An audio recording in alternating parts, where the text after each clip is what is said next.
ልጅ ያሬድ ያስተላለፈው መልእክት በጣም ያልተጠበቀና በርካቶችንም ያሳዘነም ያስደነገጠም መልእክት ሆኗል።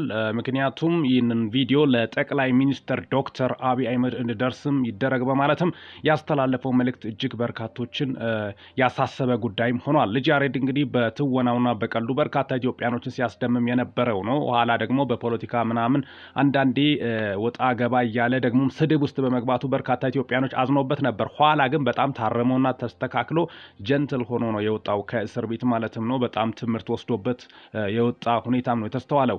እንግዲህ ልጅ ያሬድ በጣም የሚያሳዝነው የምሰራበት መሬት በተለይ እንደ ፓርክ ያደርግ ነበረ። ጠቅላይ ሚኒስትር ዶክተር አብይ አህመድ በተለይ አዲስ አበባን መናፈሻ የሚል መሪ ሀሳብ በፊት ልጅ ያሬድ ከዚህ በፊት ፓርክ በማድረግ የዱር እንስሳቶችን በማምጣትም በጣም በሚደንቅ ሁኔታ ለማመን በሚከብድ ሁኔታ አርቶችን እየሰራ በርካታ ኢትዮጵያኖችን ሲያስደምም የነበረ ሰው ነው። ራሱ አርት እንደሆነም ነው በርካቶች የሚገልጹት። በተለይ ሲል በጣም የሚደንቅ ፐርፎርማንስ ወይም ብቃት እንዳለው ጭምርም ነው የአደባባይ መረጃዎች ናቸው። ታዲያ በርካቶቹ አሁን ልጅ ያሬድ መሬቱ ሊወሰድብኝ ነው ለግንባታ ለልማት በሚል ከእጄ መሬቱን ልነጥቁኝ ስለሆነ ራሴን ከማጥፋቴ በፊት ለጠቅላይ ሚኒስትር ዶክተር አብይ አህመድ ይድረስ በማለትም ነው ያስተላለፈው። ልጅ ያሬድ እንግዲህ እንደዚህ ያስተላለፈው ቀልድ መስሎ ይችላል። አንዳንዶቹ ያላግጣሉ፣ አንዳንዶቹ ደግሞ ሀዘናቸውን እየገለጹ ይገኛሉ። ባንቀልድ የተሻለ ይሆናል። ነገ ከደ በኋላ ጸጸት ውስጥ ከምንገባ ነገሮች ተስተካክለው ልጅ ያሬድ የጠየቀው ምንድነው?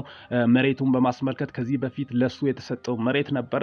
ለረጅም ዓመታት ደግሞ ሲጠቀምበት በተለይ ለአርቱ ስራ በጣም የሚወደው ከህይወቱ ጋር እንደተቆራኘ ጭምርም ነው ያስተላለፈው መልእክት ማለትም ነው። ስለዚህ ከረፈደ በኋላ ከምንረዳ አሁን ወንድማችን ልጅ ያሬድን ያለውን ሐሳብን በመረዳት ነገሮችን መፍታት ቢሆን የተሻለ ይሆናል ማለትም ነው። ሁሉም ኢትዮጵያዊ ነገር ይህንን ቪዲዮ አጠቃላይ የሱን መልእክት ለጠቅላይ ሚኒስትር ዶክተር አብይ አህመድ እንዲደርስ ሲደረግ ስር ያለውን ነገር በደም መፈታት እንዳለበት ጭምር ነው። ልጅ ያሬድ እንግዲህ ኋላ በሚወስደው እርምጃ ህዝቡ ይማርበታል ማለቱ በርካቶችን ያስደነገጠ ክስተትም ሆኗል።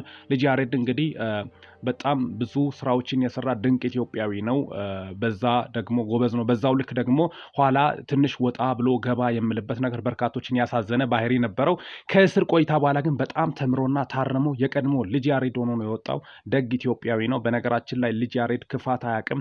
የዋህና የፍቅር ሰው ነው። ከአንደበት አፍ እንጂ ሌላ ነገር እንደማያውቅም ነው ጓደኞቹም በቅርበት የሚያውቁት የሚናገሩት። ስለዚህ ለያሬዶ ለአራዳ ልጅ እንድረስለት ይህ የትብብር ጥሪ ስለሆነም ነው ለእናንተ ይዤላችሁ መጣሁት።